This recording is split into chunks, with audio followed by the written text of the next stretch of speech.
Okay. All right.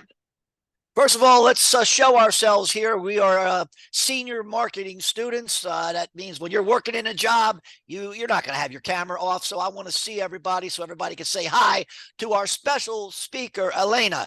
So show yourself, everybody. Come on, come on. I won't believe you're actually here doing the class if you don't at least show me that you're watching and paying attention. All right. So I'm continuing to admit students. Today's special guest is the Vice President of Marketing at the Marketing Architects. That is a TV-based agency that helps small businesses get into television, which is a timely subject as we are going to be dealing with promotion next week. And of course, advertising being one of those topics. She's the co-host of a great podcast, also called The Marketing Architects. I listened to the effectiveness pod episode last night, and you're going to hear some of those things today from a report they have put together. They are research based, which I love, and you know that's us. We diagnose and market research is all a part of what we understand before we then build a strategy, and then we do our execution. So I don't want to talk anymore. Let me turn it on over to Elena. Welcome and take it away. Great. Thank you so much for having me. I'm going to share my screen here. This is the first time I've presented to a marketing class, so bear with me here as I get through this. I'm really excited to talk to you all about TV. I'm hoping this will be an interesting topic for you. I think that TV advertising is one of those marketing channels that can be a little bit of a black box, because TV was traditionally something reserved to really big brands with big marketing budgets and really big agencies. So the principles of how TV works and how do you set up a TV campaign to be successful, those aren't widely available to marketers. So today, I'm going to walk through what our agency does, how we got interested in marketing effectiveness, and then how you can apply general marketing effectiveness principles to a TV campaign. So if you're ever working at an agency one day or working at a brand that wants to get involved in TV, you're going to have more information than most other marketers might coming out of school. So with that quick intro to who I am, my name's Elena. I got a liberal arts degree from Northeastern University. If I could go back and do it again, I would get a marketing degree and take more classes like the one you're all in today. But at the time, I was competing in 3-day eventing, which is that picture you see up there.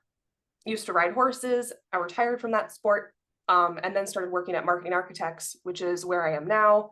As an intern in 2018, worked my way up in that company. I work remotely from Minnesota. If there's any Prince fans, Prince was from Minnesota, and he mentioned Lake Minnetonka in one of his songs. You have to purify yourself in the waters of Lake Minnetonka. I live right by that lake. So if you ever come to Minnesota, make sure you jump in Lake Minnetonka in honor of Prince. And like your professor said, I host our podcast, and then I also compete in triathlons part-time, which is funny because I used to do sort of the equestrian version of a triathlon. Now I just do it and suffer on my own. So Marketing Architects, a little bit about who we are. We like to call ourselves an all-inclusive TV agency. What does that mean? Well, you probably could guess TV is extremely expensive. And why is that? Because of all these services you see here. TV is very complex. In order to get it right, you have to make a lot of investments. That starts with brand positioning and strategy, things like account planning, brand studies. Then you have to develop, pre-test, and produce creative.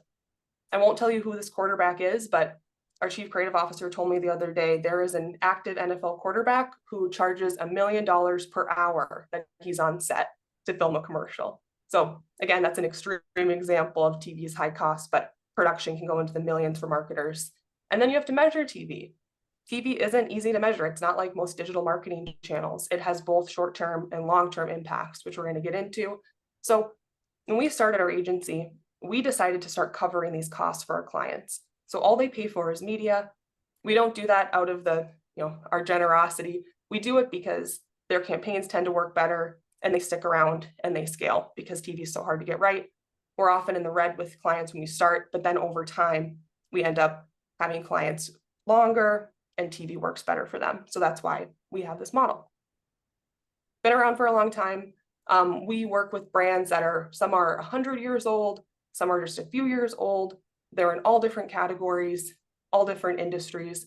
So the insight we have on TV really applies to a lot of different brands. But like your professor said, our sweet spot has been taking brands that traditionally wouldn't have been able to make TV work, typically due to the high cost, and helping them get access to the channel. So why are we interested in marketing effectiveness? We actually used to be a direct response radio agency. And back in the day, you could measure radio very deterministically. We'd ask people to call a 1-800 number, and we'd measure phone calls. The hands-free laws totally changed our business model. Now, as you know, when you're in a car, you shouldn't be on your phone. It's not legal to be on your phone. And that completely changed how we were measuring radio campaigns. At the same time, we were getting into television, and television has a lot of both short-term and long-term impacts. So we started thinking, how are we going to justify this marketing spend for our clients? We have to learn how to measure more than just the immediate impact of TV. That led us down a rabbit hole, and myself down a personal rabbit hole, into marketing effectiveness.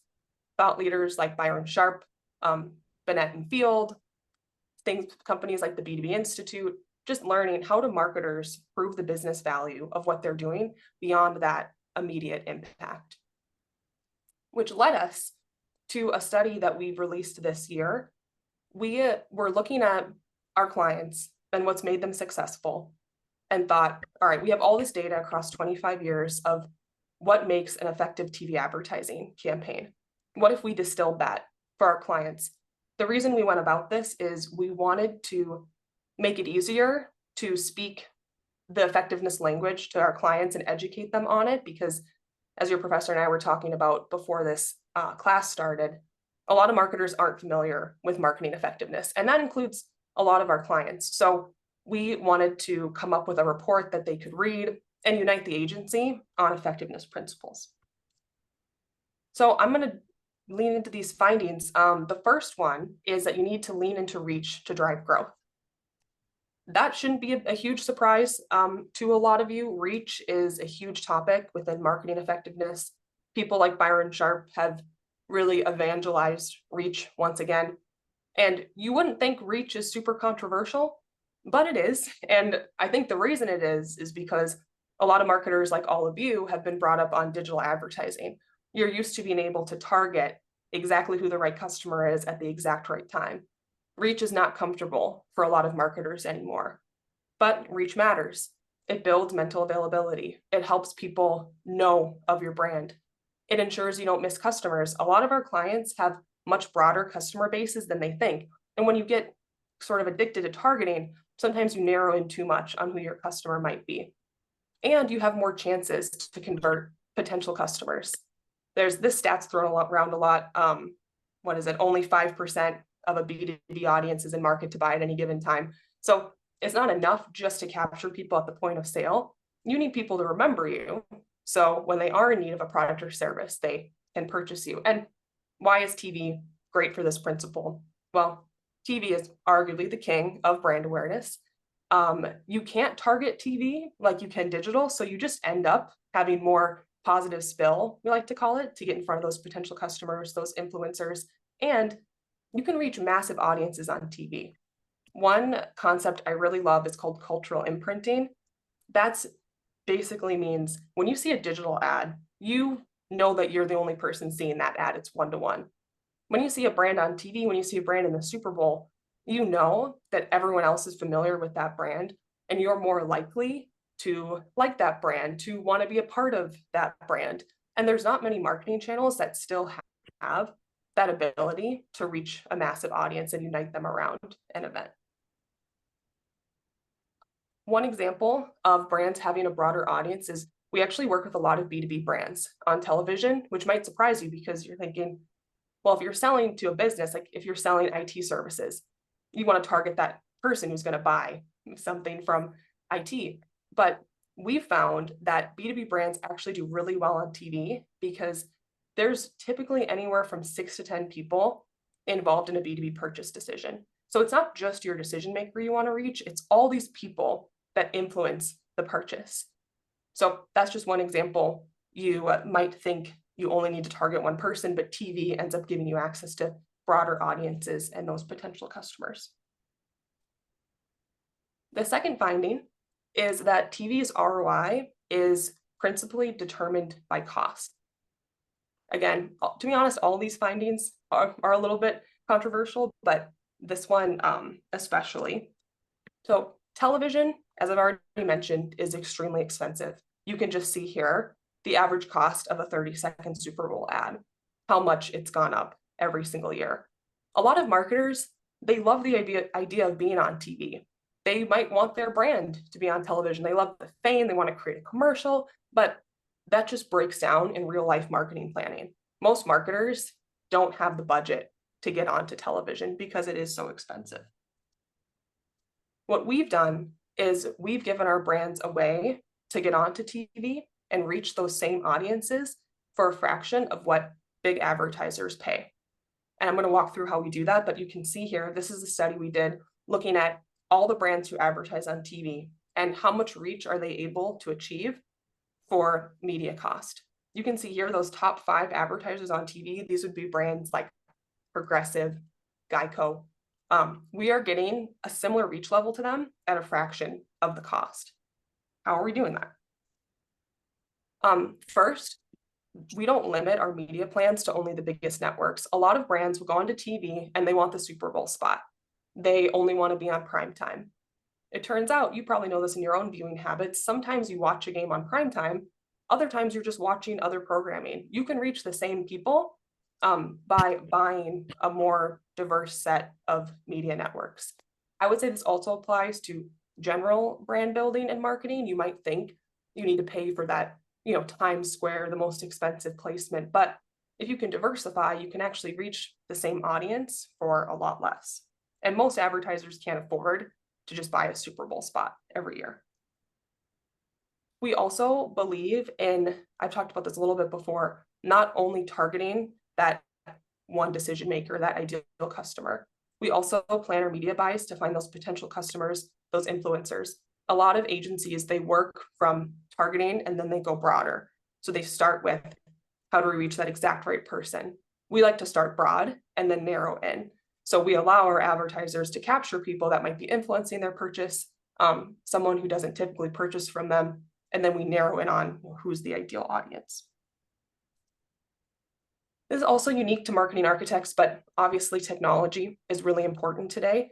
A lot of TV media buying is still very archaic. It's not set up like Facebook. A lot of it is calling someone and asking for a placement on a media network. Even a lot of streaming, they're using a lot of the same legacy systems that brands did in linear. And there are so many options now when you're buying TV. These are just a few of the marketplaces people can buy within. You got streaming, digital TV, those would be things like YouTube. You've got the upfronts, that's what a lot of big brands participate in, where they plan out for the year and they buy all the media they're going to need. And it's just too complex for humans to handle. And if you want to buy like we do, you need technology. So we've built our own platform. We named her Annika. She does have AI built in, and our media buyers use her to identify more opportunities. So if someday you're working at a brand, you're hiring an agency, and they're a television shop, make sure that they're leaning on technology, because a lot of agencies, they're still pretty archaic in how they buy media. The last finding is that we believe the same commercial can both drive sales and build your brand. This gets into that long versus short-term debate in marketing, brand versus performance. It comes up a lot when you're talking about marketing effectiveness. How much should I focus my marketing on brand, and how much should I focus it on sales? And that is a really big debate in television. You're all probably familiar with those classic DR commercials, maybe the 1-800 numbers, the infomercials. And on the other hand, you have these big brand ads, like the Geico ads, Budweiser, Coke, Pepsi. A lot of brands, when they go onto television, they'll have 2 different campaigns. They'll have a brand campaign and they'll have a DR campaign. We found that we can drive both with the same commercial, as long as it has both a strong call to action and a compelling story. And again, that's not something that a lot of agencies believe, but one example of a client is nuts.com. I don't know if you've heard of them. They've been around since the 1800s, but they just got online probably 20, 25 years ago. And they came to us during that pandemic, wanted to get onto TV. And they're one of those brands that they wanted to build their brand. They're competing with companies like Planters, but they also needed those immediate sales because they're not a massive, massive company. So they needed that return from TV. And what we ended up doing for them was creating a commercial that included a strong call to action, but also told a compelling story. That ended up being a lot of different spots, but my personal favorite is called Danger Squirrel. You can see that little squirrel with his helmet on is pretty cute. And I'm going to reshare my screen so you all can hear the commercial, because Zoom does not like to share it if I don't do this. So I'm gonna do this. Play it.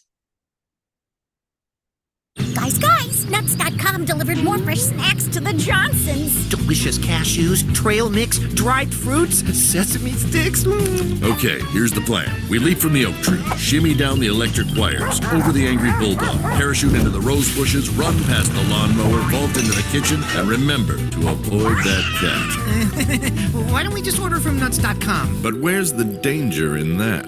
Nuts.com. Irresistibly fresh, dangerously delicious. Free shipping with your first order. There you have it. I'm going to That was great. You like it? Danger Squirrel? Yeah, I did. That was great. Awesome.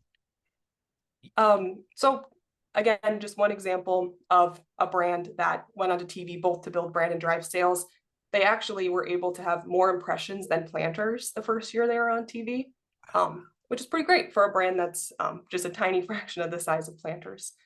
So I wanted to walk through a quick story of a brand that we've worked with, just to get more practical about, all right, we've got these 3 findings, you know a little bit more about TV. What does that look like? You'll practically start to finish for a brand. I want to tell you a little bit about the hurrycane.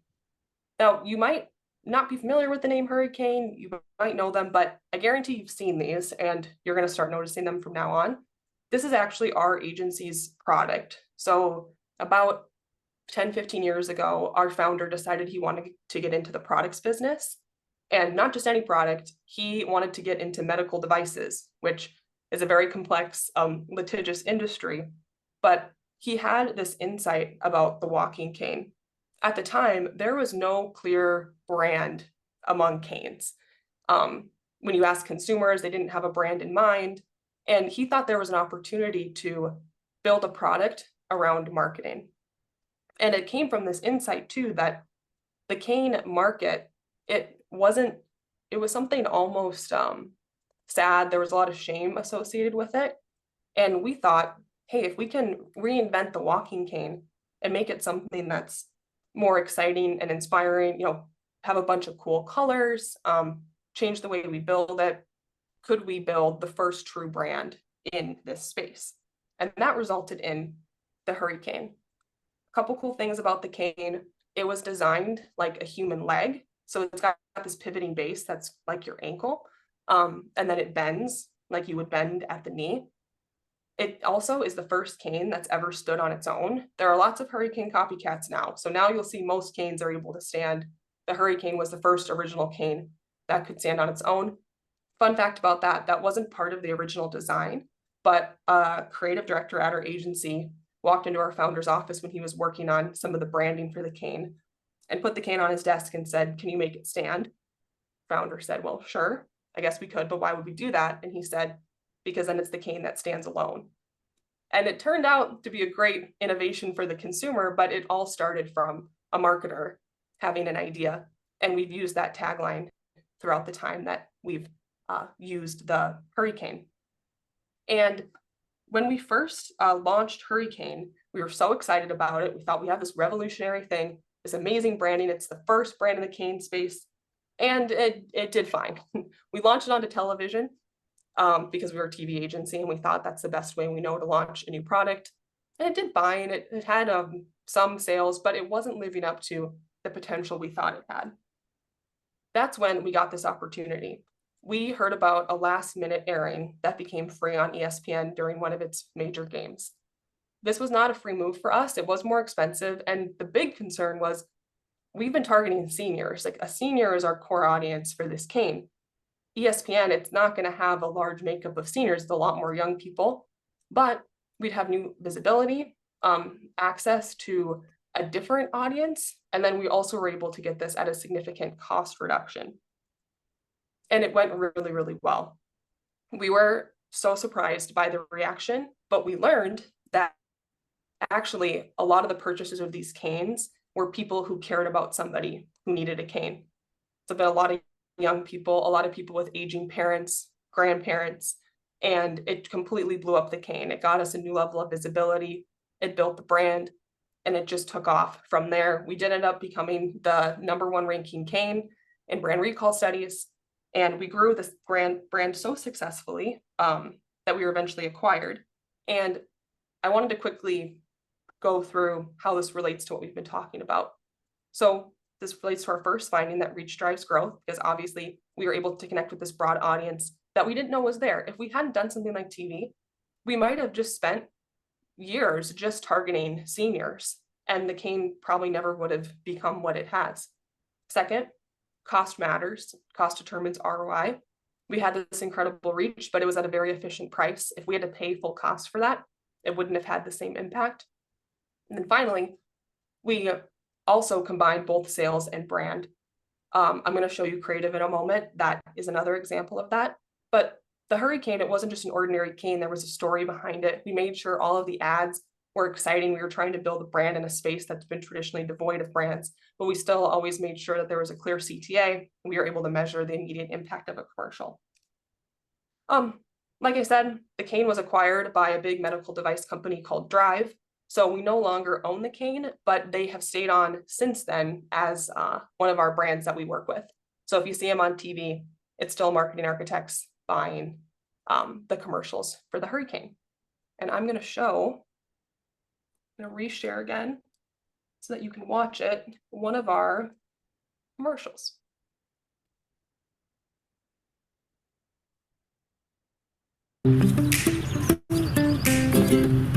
Let your feet take you wherever your spirit wants to go. The all-new Hurricane helps you navigate any surface so you can go anywhere your heart desires. Redesigned from top to bottom, it truly stands alone. Now you can walk easier down whatever path you choose. Move forward with confidence at hurricane.com. Also available at these fine retailers. That's another killer commercial. Awesome. I love the available at Rite Aid and all that stuff. You're sending them. That's really good. Good stuff. Thank you. And as you can see, we still have that, cane that stands alone line has remained with the brand even after all these years. That's a quick summary of the report. There's a lot there.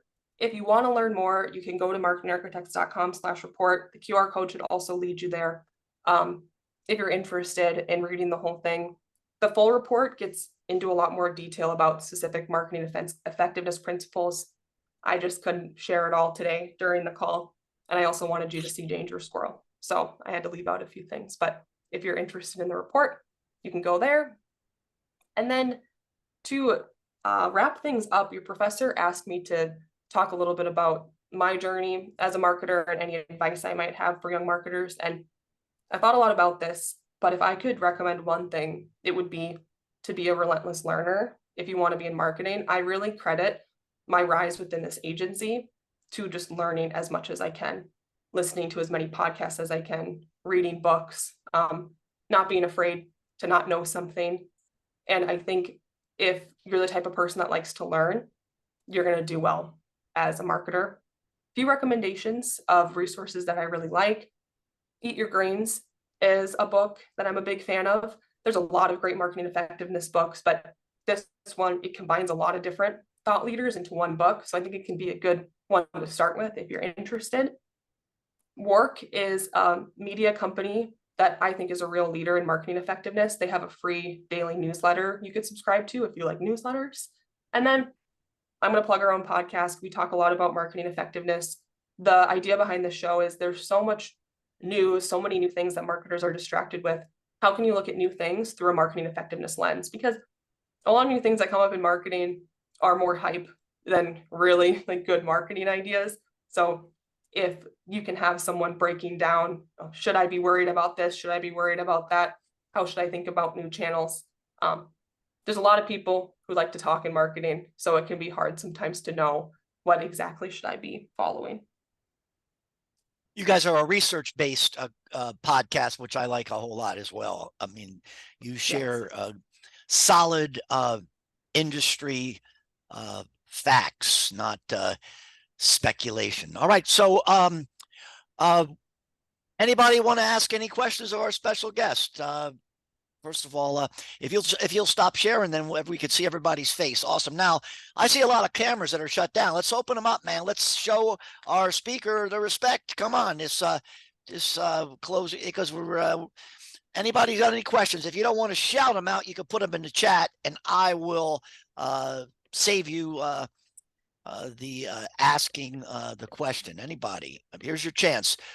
First of all, this is a perfect introduction to our next class, which will be on the P of promotion.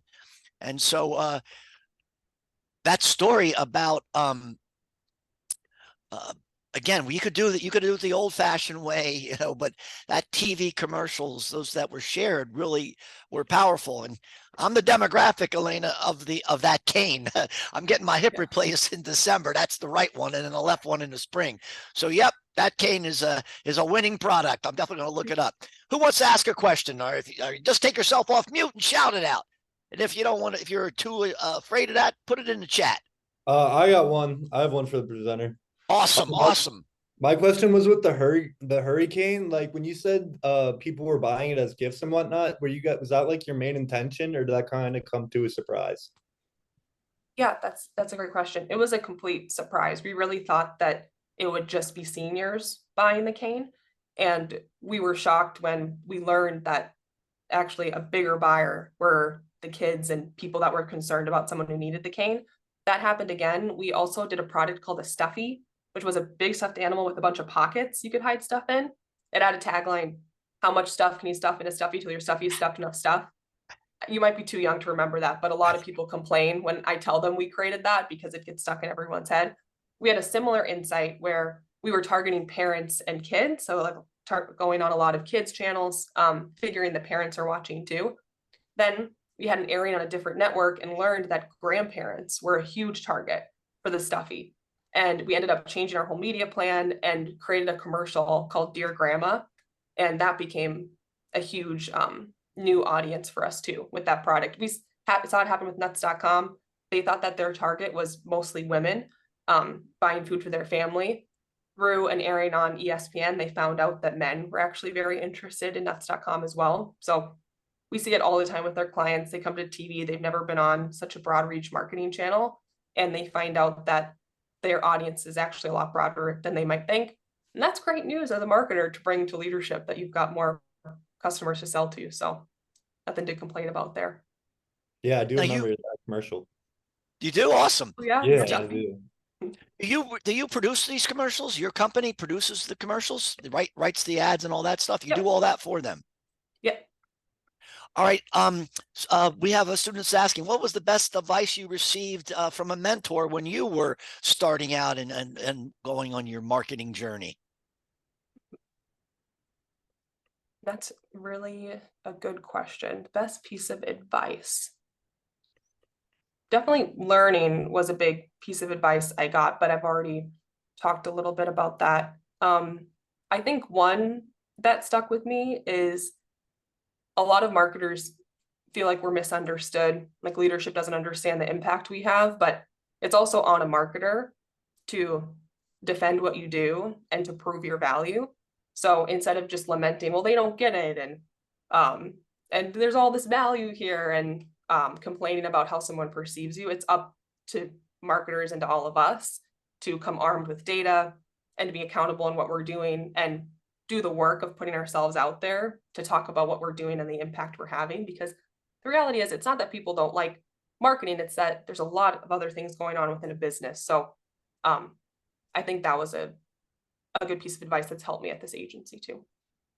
Also, speak in the terms of business. accounting terms, financial terms.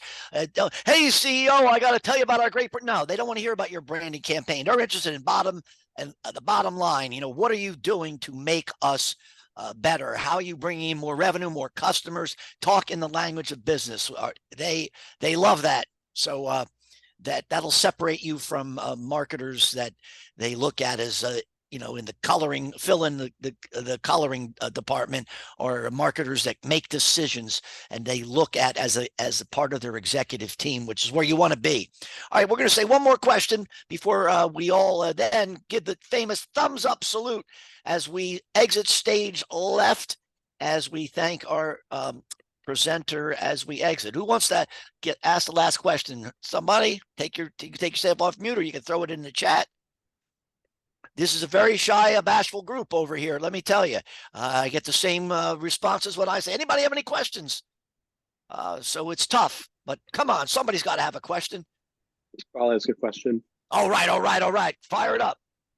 What's the biggest company that you guys have worked with, like making an ad for? Our biggest clients under NDA, so I can't say who they are, but we've worked with companies like AIG, Public Storage. It's a big company. Ancestry. We worked with them back in the day. Beachbody. So we worked with Ancestry actually as for their first ever marketing campaign on radio. So that's big. Fun. Yeah. All right. Well, all right, everybody. Let's.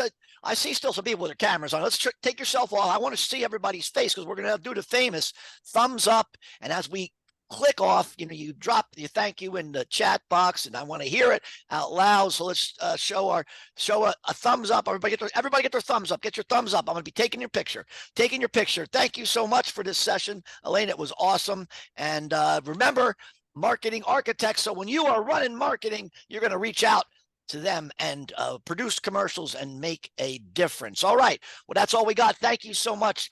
That was fantastic. And as you click off, say thank you and have a great day. Appreciate everything you shared with us today, Elena. Thank you. Yeah, of course. All right. Thank you. Enjoy the rest of the day, Thank you. everybody. Thank you. All right. See you later. Thank you. Bye.